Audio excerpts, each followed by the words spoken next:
Please. పర్లేదు మాట్లాడండి. ఇప్పుడు నేను ఉమేష్ గారిని అడుగుతున్నాను, ప్రధానమంత్రిని పిలవడానికని ముఖ్యమంత్రి ప్రత్యేకంగా అపాయింట్మెంట్ తీసుకొని ప్రధానమంత్రిని కలిశారు. అంతకు 2 days ముందు డిసిసిఐ అధ్యక్షుల మీటింగ్ లో మాట్లాడుతూ ప్రైమ్ మినిస్టర్ ని దంచి కొడతాం నిధులు ఇవ్వకుంటే అన్నాడు. Is it the language to be employed by chief minister against the prime minister of this country? మనం ఎంతో మంది ముఖ్యమంత్రులను చూసినాం, వ్యక్తిగతంగా పర్సనల్ గా తెలిసిన వాళ్ళని చూసినాం. ఎప్పటి నుంచి ఇప్పుడు ప్రతిపక్ష పార్టీ ప్రభుత్వంలో రాష్ట్రంలో అధికారంలో ఉండడం, కేంద్రంలో ఇంకో పార్టీ ఉండడం అనేది డాక్టర్ చెన్నారెడ్డిలప్పటి నుంచి మొదలైంది. కేసీఆర్ కూడా అటు మన్మోహన్ సింగ్ కింద పనిచేసినాడు, తర్వాత ఇతని కింద మోడీ దగ్గర కూడా పనిచేసినాడు, మోడీ ప్రధానమంత్రి ఉన్నప్పుడు పనిచేసినాడు. ఒక ప్రధానమంత్రి పట్ల ఇట్లాంటి భాషే వాడొచ్చా? ఈ రకంగా మాట్లాడి సయోధ్య కుదురుతుందా? కేంద్ర రాష్ట్రాల మధ్య సంబంధాలు ఇట్లా కుదురుతాయా? 2. ఇంకొక ప్రశ్న ఉమేష్ జీ, ఒక్క మాట మీరు మరలాగా భావించొద్దు. మీ మినిస్టర్ల మీద మీకు నమ్మకం ఉందా? ఎవరన్నా నిజంగా ప్రజాహితం కోరి పనిచేసే వాళ్ళు అన్నట్టున్నారా, లేకపోతే దండుపాలెం బ్యాచ్ లాగా ఉన్నారు? చెప్పండి ఒక్కడన్నా. అసలు ఇవాళ ఎట్లా తయారైనారు సార్ మీ మంత్రులు? ఎంత ద్రోహం సార్! అసలు ఒక రకంగా చెప్పాలంటే చాలా బాధ కలుగుతుంది సార్. వీళ్ళు మంత్రులేనా అని ఆలోచించాల్సి వస్తుంది. మీకు తెలుసో తెలియదో నాకు తెలియదు, కానీ నేను మంత్రులను ముఖ్యమంత్రులను చాలా దగ్గరగా చూసిన వ్యక్తిని. ఎవ్వరు ఇంత నీచంగా లేరు. ఇవాళ ఏ మంత్రి అన్న ప్రజలకు అందుబాటులో ఉన్నారా చెప్పండి ఫస్ట్. ఏ ఫలానా జిల్లాలో ఫలానా మంత్రి ప్రజలకు నేను నా పక్క నియోజకవర్గమే శ్రీధర్ బాబు, ఎవరినైనా అడుగుదామా శ్రీధర్ బాబు ఎవరికి అందుబాటులో ఉన్నాడు? నిన్న ఒక భరతే ఒక ఇంటర్వ్యూ చేసినాడు శ్రీధర్ బాబుని. అందులో ఒక ఇన్కన్వీనియంట్ ప్రశ్న వేస్తే బీఆర్ఎస్ వాళ్ళ ప్రశ్న నువ్వు నన్ను అడుగుతున్నావు అంటాడు. లేదు అంటే నేను విభేదిస్తున్నా. శ్రీధర్ బాబు ఉన్న దానిలో మంత్రులందరిలోకి వెళ్ళా శ్రీధర్ బాబు అని అంటారు, మీరు ఆయన యాక్సెస్ లేరు అంటారు. సారీ ఆయనంత most inefficient and in Congress minister ఎవరు లేరు. ఏం చేసినాడు చెప్పండి? శ్రీధర్ బాబు మంచి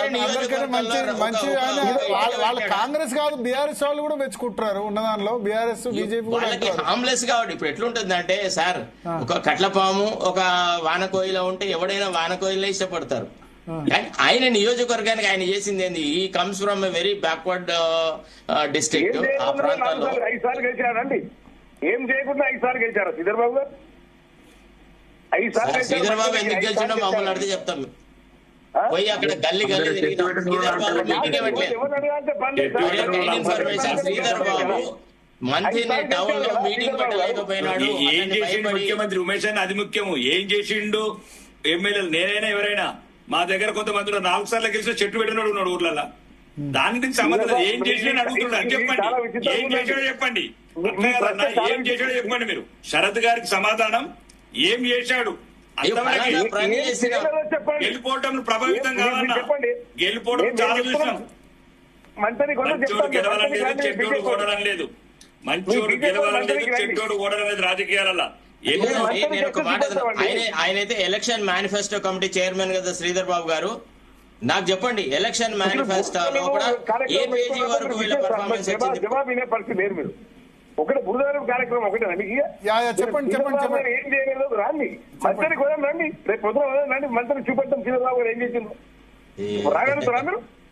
శ్రీధర్ బాబు గారు ఏం చేయకుండా అసలు 5 సార్లు గెలిచిరా, వాళ్ళ ఫాదర్ 3 సార్లు గెలిచిరా. ఆ విషయం ప్రజలు గుర్తు, మంత్రి ప్రజలు గుర్తిస్తారండి. అది ఒకటి. శరత్ గారు మినిస్టర్ క్వార్టర్స్ మిగతా మినిస్టర్స్ వాళ్ళ గురించి ఏంటంటే శ్రీధర్ బాబు దగ్గరకు పోతే ఆయన కనీసం పనికి అంటే చిన్నవాళ్ళు పోయినా పెద్దవాళ్ళు పోయినా అట్లీస్ట్ ఫోన్ ప్రయత్నం చేస్తారు, పనికి ప్రయత్నం చేస్తారని. ఎవరికి కాలు ఏమంటే వాళ్ళ కాళ్ళు చేస్తాడు, పని చేసే ప్రయత్నం చేస్తాడని అయితే ఉంది టాక్. మిగతా వాళ్ళు పట్టించుకోవట్లేదు. వేరే కనీసం ఆయన దగ్గరకు పోతే ఎవరైనా పని చేసే ప్రయత్నం చేస్తాడు అని అంటారు. భరత్ గారు నేను ఒక విషయం చెప్తా. వాళ్ళ నియోజకవర్గం వాళ్ళు ఫోన్ చేసి సస్తే మాట్లాడు, మీతో నాతో మాట్లాడడం గ్రేట్ కాదు. లేదు వాళ్ళ నియోజకవర్గమే చెప్తారా, పక్క నియోజకవర్గం సార్. అక్కడికే పోతాను, నాకు డిఫరెంట్ కాదు. మాకు కూడా కొంచెం దగ్గర.